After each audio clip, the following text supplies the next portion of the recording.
Saudara-saudari para adorator yang dikasihi Tuhan, selamat berjumpa kembali, salam damai dalam kasih Tuhan. Para adorator yang terkasih, dalam keheningan di hadapan sakramen Maha Kudus, marilah kita kembali mendengarkan suara kasih-Nya.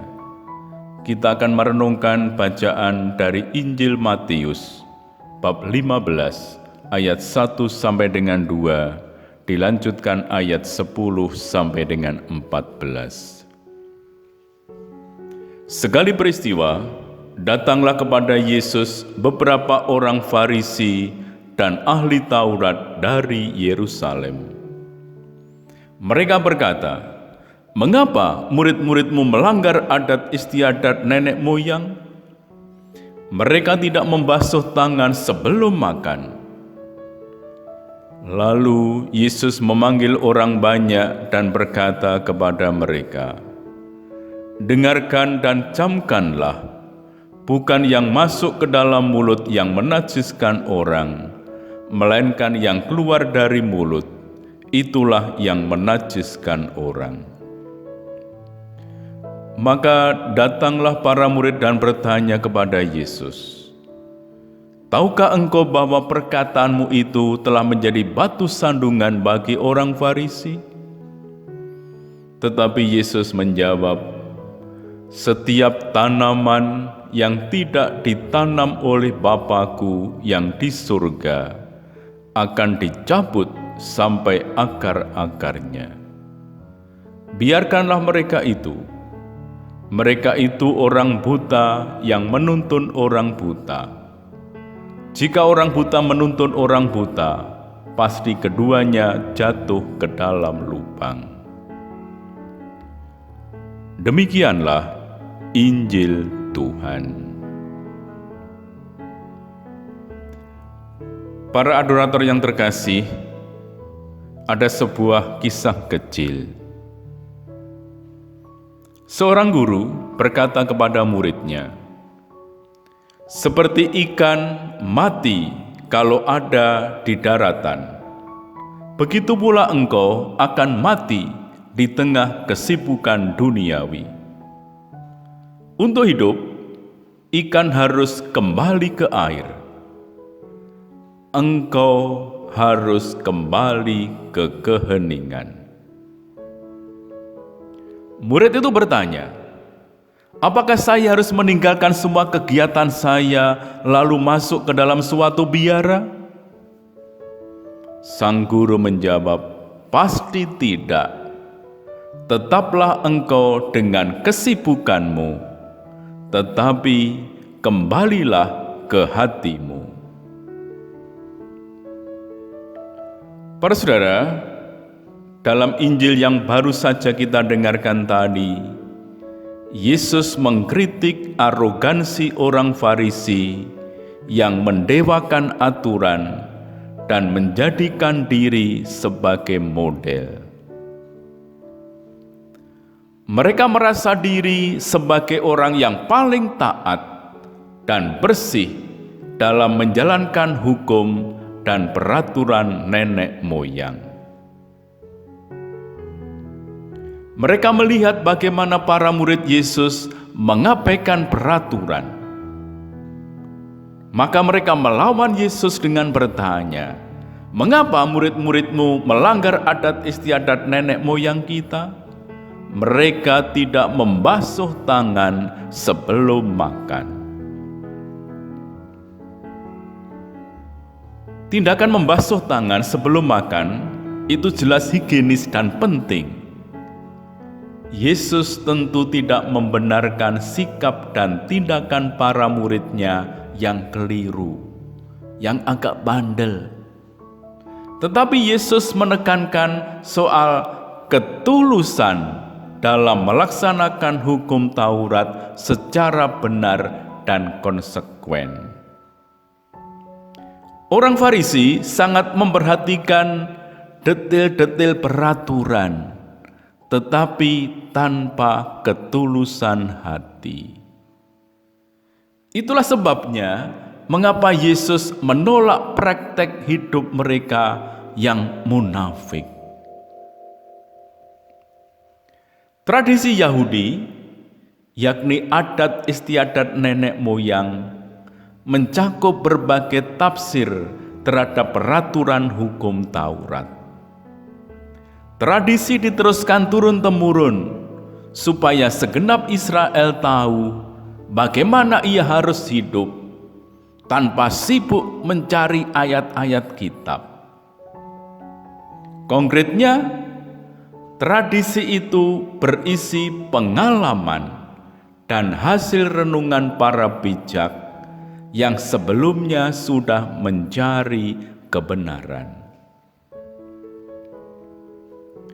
Dalam budaya bangsa-bangsa, adat istiadat itu menjadi pedoman semua orang.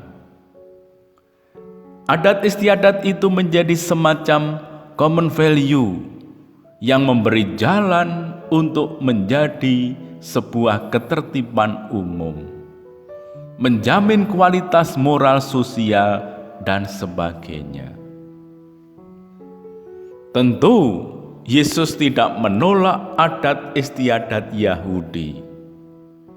Akan tetapi, Yesus menolak adat istiadat yang menjadi sebab orang mengingkari belas kasih dan kebaikan Allah. Andai kata itu menjadi dorongan untuk lebih mendalami kasih dan kebaikan Allah, tentu itu bukanlah suatu masalah. Yang dipermasalahkan Yesus ialah adat istiadat itu membuat mereka menjadi munafik. Bagi Yesus, kemunafikan adalah pintu menuju kehancuran jiwa.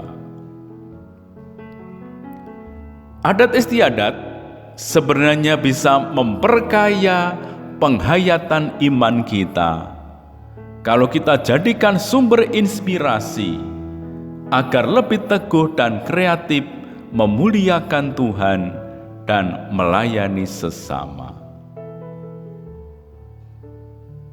Dalam adat istiadat itu banyak terkandung nilai-nilai moral yang mendidik, baik secara individu maupun komunitas-komunitas sosial. Yang perlu kita lakukan ialah menempatkan Kristus sebagai ukuran. Injil dan tradisi spiritual menjadi filter yang menyaring semua kebiasaan itu, sehingga akhirnya kita hanya berpegang pada kehendak Tuhan. Bagaimana kita bisa berpegang pada kehendak-Nya? Kita menyadari bahwa di dunia ini ada sejumlah norma yang melawan kehendak Tuhan dan suara hati nurani. Misalnya pendapat begini, seorang bersalah besar haruslah dihukum mati. Yang tidak seagama dengan mayoritas tidak boleh menjadi pemimpin rakyat. Hal serupa dapat dikatakan tentang ketepatan mengenai barang haram ataupun halal. Dalam diri manusia yang terdalam ada hati. Hati manusia yang jauh dari Allah dan kasih tentu saja tidak peduli kehendaknya. Apa saja yang dikehendakinya ditetapkannya sendiri. Demikianlah lahir kekerasan, paksaan, ataupun perang. Apa saja yang diciptakan Allah pastilah baik. Inilah yang seharusnya menjadi norma abadi. Kata kasih selalu menyebarkan kasih dan kemerdekaan, sedangkan kata kekerasan selalu melahirkan dominasi dan perpecahan. Allah Bapa selalu berkehendak baik kepada kita anak-anak-Nya. Memang Bapa berkenan menerima dan selalu mengampuni kita. Namun kita pun dipanggil untuk terbuka dan mau bekerja sama dengan kehendak Bapa. Kerjasama itu antara lain tampak dalam sikap terbuka dan rela terus menjaga jiwa dan hati yang bersih dan jernih. Hati yang bersih dan jernih terungkap pula dalam kata-kata yang baik dan penuh kasih. Marilah berdoa. Bapa yang Maha Baik, bimbinglah kami agar hati kami tetap bersih dan jernih, dan mata kami terbuka untuk melihat cahaya yang dipancarkan Yesus Putra-Mu. Dalam diri Yesus, kami disembuhkan dari kebutaan dan dituntun menuju cahaya kehidupan. Semoga kami selalu mengandalkan daya kekuatan-Mu untuk melangkah menuju cahaya kehidupan.